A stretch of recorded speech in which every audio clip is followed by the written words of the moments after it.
ہمارے ادھر تو جب شادی ہوتی ہے نا، شادی ہوتی ہے تو اسی وقت ہی وہ تلاوت ہی ایسی چنتے ہیں، ہے نا، تلاوت ہی ایسی چنتے ہیں خدا کے بندے، وہ تلاوت میں پڑھتے ہیں، وہ اور کچھ کھنج جائے تو کھنج جائے، لیکن شادی پہ یہ تلاوت نہیں کھنجے گی، وہ یہ پڑھیں گے۔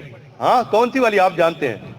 اور دو نہیں بلکہ ایک، نہیں وہ دوسرا ساتھ ساتھ دوسرا بھی، جوڑا وہ اپنے ماں باپ کو چھوڑے گا اور بیوی کے ساتھ، شاباش، وہ اپنے ماں باپ کو چھوڑے گا اور بیوی سے ملا رہے گا، یہ ضرور پڑھیں گے، یہ ضرور پڑھیں گے، انہیں پتہ ہے بھی اس طرح بغیر شادی نہیں مکمل ہونی، یا ایسے لگتا ہے کہ ان کو ایک ہی ملیا، پوری بائبل میں اتنا ڈھیر بہت کچھ لکھا ہے، لیکن وہ کہیں نہیں یہ والا نکالو، صرف یہ نہیں لکھا کہ وہ اپنے ماں باپ کو چھوڑے گا اور بیوی، اور لکھا ہوا ہے کہ وہ دونوں ایک تن، ہاں دو نہیں ایک ہیں، پہلے تو یہ دو نہیں ایک ہیں، اور اس سے آگے پتہ کیا لکھا ہے؟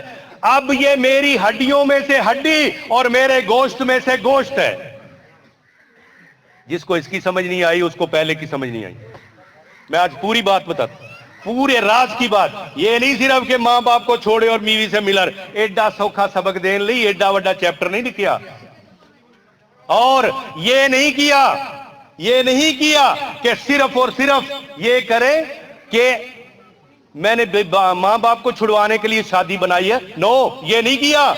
اس نے کہا جب 10 حکم دیے تو پہلے آپ کو پتہ ہی ہے، اس نے کہا پہلا حکم یہ ہے کہ خدا کے علاوہ اور کسی کو خدا نہیں کہنا، اور پھر اس کا نام بے فائدہ نہیں لینا، اور پھر تیسرا کیا کہا؟ اس کا دن پاک رکھا، اس میں بھی کوئی حرج مرج نہیں کرنی، ہاں یہی تھا، یہ 3 کر دیے، اور اب یہ تینوں تو اس کے ہیں، تینوں تو اس کے ہیں، تینوں اس کے ہیں نا کہ نہیں؟ اس کے علاوہ کوئی اور خدا نہیں، اس کا نام بھی بے فائدہ نہیں لینا، اس کا دن بھی پاک رکھنا، یہ تینوں تو اس کے ہیں۔ اور جب بندوں کی طرف آیا تو پتہ کیا کیا؟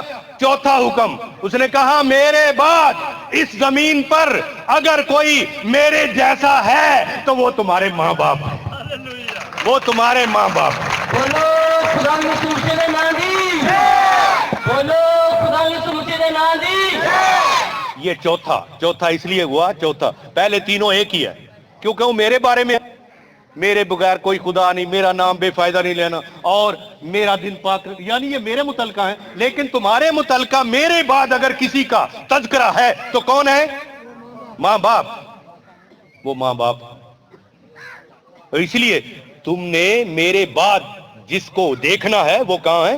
ماں باپ۔ اور میں کیسے کہوں کہ اب وہ ماں باپ کو چھوڑ دے اور بیوی سے ملا رہے؟ نہیں، اس نے پتہ کیا کہا؟ ابھی اب اگر بے ہوش میں ہو، اگر تھوڑے ذہن بدل ہوئے تو تھوڑا غور سے ذرا توجہ کیجئے، اب میں سمجھانے جا رہا ہوں۔ بھائی اگر یہی صرف بتانا ہو کہ ماں باپ کو چھوڑے گا، پھر یہ شریعت کی خلاف ورزی، شریعت کی خلاف ورزی، کیونکہ اس نے کہا ماں باپ کی عزت کرنی ہے نا، ماں باپ کی فکر مندی کرنی ہے، ان کی ہر طرح سے، ہر لحاظ سے ان کا خیال رکھنا ہے، اور خدمت کرنی ہے۔ خدمت کا موقع ہے تو سب سے پہلے ان کی، اور ان کے بڑھاپے میں، یہ سارا بتایا۔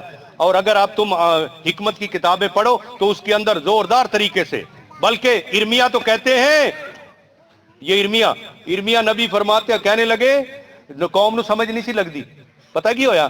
قوم نو سمجھ نہ لگے، او دے کلام دی سمجھ نہ لگے، اور خدا نے آکھیا جا ایک ٹبر ہے باہر یروشلم تو رہندا، ہاں تمبوਆਂ ਚ رہندا، ایویں پخی واسانگو رہندا ہے، انہاں دا نام رکابیاں دے ٹبر کول جا کے انہاں نو لے کے آ، جا انہاں تو گل کر، انہاں نو پوچھ، انہاں نو جا کے سوال کری جڑی قوم تو کرنا ہے، سوال ایک ہی کرنا ہے، سوال کری، آکھی او رکابیو اے دسو تسی شراب کیوں نہیں پیندے جدو کہ سارے یروشلم والے پیندے نے؟ وہ آکھن لگے، سنیا ذرا، وہ آکھن لگے، اے خدا دا کلام ارمیا دی زبان، آکھن لگے جی اسی تا نہیں پیندے کیونکہ ساڈے وڈیرے رکابی انہیں آکھیا سی کہ کدی شراب نہیں پینی، انہیں آکھیا سی کیونکہ ساڈے بزرگ باپ نے آکھیا اس لیے نہیں پیندے۔ آکھن لگا ارمیا ویکھ ابے نے گل آکھیے نسلاں تیکر دنیا عمل کر دیے، اور جے میں پیو ہاں تے میری گل کیوں نہیں سن دے، یہ میری بات کیوں نہیں؟ یہ پڑھ کے دیکھنا ارمیا کی کتاب۔ لیکن میں صرف اس لیے بتا رہا ہوں کہ یہ جو چوتھا ہے نا، یہ آتا ہے 3 کے بعد, اور 3 ایک ہی ہے, 3 جو ہے وہ ایک ہی ہے, آپ جانتے ہیں پہلے 3 جو. اس لیے میں صرف آپ کو بتا رہا ہوں کہ ادھر جو چیز کلیئر ہے وہ یہ کہ اب یہ جملہ سنتے ہو, میری ہڈیوں میں سے ہڈی اور میرے گوشت میں سے گوشت, ہے نا لکھا ہوا؟ بیٹا میرے ساتھ کہیے, اب یہ میری ہڈیوں میں سے ہڈی اور میرے گوشت میں سے گوشت ہے. اب یہ میری ہڈیوں میں سے ہڈی اور میرے گوشت میں سے گوشت. یہ آدم کی بات ہے, انہوں نے کہا اب یہ عورت میری ہڈیوں میں سے ہڈی اور گوشت میں سے گوشت ہے. سچی بات ہے, ہم اس کو نہیں سمجھے, ہم یہ سمجھے ہیں اتنا, تو شاید یہ ہڈیوں کی بات ہو رہی ہے, اس گوشت کی بات ہو رہی ہے, ہم اتنا ہی سمجھ, ان ہڈیوں کی بات ہے, اس گوشت کی بات ہو رہی ہے, اس لیے پوری تہ تک نہیں پہنچے. ارے ہڈیوں میں سے ہڈی ہونا اور گوشت میں سے گوشت ہونے کا مطلب کیا ہے کہ جتنے میرے قریبی رشتے ہیں, جتنے میرے خونی رشتے ہیں, جتنے میرے قریبی رشتے ہیں, جتنے میرے وجودی رشتے ہیں, اب ان رشتوں میں سے یہ سب سے قریبی رشتہ ہے, میرے قریبی رشتوں میں سے. گویا یہ بتایا گیا ہے, یہ نہیں کہا گیا امی ابا کو چھوڑ دینا, کہا گیا اب قریبی رشتوں میں وتھ پیدا کر اور اس کے لیے بھی جگہ بنا, وتھ پیدا کر اس کے لیے بھی بنا. یہ نہیں کہا چھوڑ دے, یہ کہا کہ اپنے رشتوں کے اندر اس کو بھی جوڑ لے. ہم اس نے جوڑنے کو کہا, ہم نے توڑنے کو کہا. وہ جوڑنے کو کہتا رہا, ہم توڑنے کو سمجھاتے. یہ ہمارا مسئلہ ہے, آپ سمجھ رہے ہیں, یہ ہمارا پرابلم ہے. اس نے کہا کہ یہ ہڈیوں میں سے ہڈی اور یہ گوشت میں سے گوشت ہے.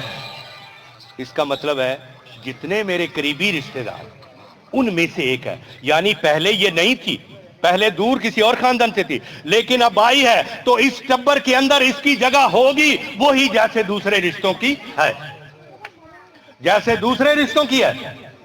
بات سمجھے ہیں, بات سمجھ رہے ہیں نا, کہ جیسے دوسرے رشتوں کی ہے ویسے ہی اس کی ہوگی. اور کیا کہا کہ ماں باپ کو چھوڑنا کا اصل میں جو بنتا ہے نا, وہ یہ نہیں کہ اس کو دھکا دینا, بس بنتا ہے سپیس پیدا کر کے اس کو بھی جگہ ملے, یہ جو آ رہی ہے اس کو بھی اور اتنی جگہ ملے. گویا تیرے ہڈیوں میں آ جائے, تیرے گوشت میں آ جائے, گویا تیرے رشتوں میں آ جائے. رشتے توڑنے کا کلام نہیں ہے, رشتے جوڑنے کا کلام ہے.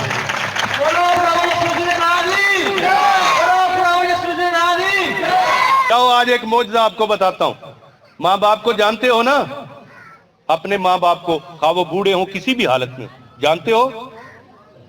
ہم جا کر ان کو ابا کہتے, امی کہتے ہیں نا, امی اور ابا کہتے ہیں. لیکن اگر اس سے بھی آگے بڑھنا چاہتے ہو, امی ابا سے بھی آگے, انہیں کبھی کہنا اسی جناب تواڈے نوکر ہاں, تواڈے پیراں دی خاک تواڈے نوکر, اسی تے تواڈے نوکر. ابا کو دبانا ہاں اور پانی دینا اور کہنا اسی تے جناب تواڈے نوکر ہاں. میں آپ کو بتاؤں یہ کیا مرتبہ ہے. جب بیٹا نوکر بن کے سامنے آ جائے تو باپ بے بس ہو جاتا ہے, بے بس ہو جاتا ہے, ان کا بس ہی نہیں چلتا. جب تک بیٹا رہتا ہے نا, بیٹا, اسی لیے میں آپ کو آج راز کی بات بتانے لگا ہوں کہ جب تک بیٹا رہتا ہے نا تو پھر وہ رشتے میں رہے, وہ سمجھتا ہے کہ میں بڑی بلا ہوں, میں بڑی بلا ہوں, بیٹا بیٹا, ہاں وڈے منڈے انگ, وہ رہتا ہے. لیکن جب وہ کہتے ہیں نا ابا میں اس لائق نہیں کہ تیرا بیٹا کہلاؤں, میں تو چاہتا ہوں تو مجھے نوکروں میں سے کسی ایک کی مانند رکھ لے. جب یہ کہا نوکروں میں سے, نوکر پہ آ گیا, تو پتر جب نوکر بن گیا تو بیٹے باپ کو آنکھیں بند کرنا پڑتی ہے اور بازو کھولنے پڑتے ہیں, بازو کھولنے پڑتے ہیں, کیونکہ اس سے آگے چارہ کوئی نہیں. اسی لیے میں آپ کو بتاؤں, پتہ ہے پولوس کیا کہتے ہیں, فرماتے ہیں وہ بیٹا تھا, بیٹا تھا, کوئی شک نہیں, لیکن اس نے جان بوجھ کر غلام کی ذات اختیار کر لی.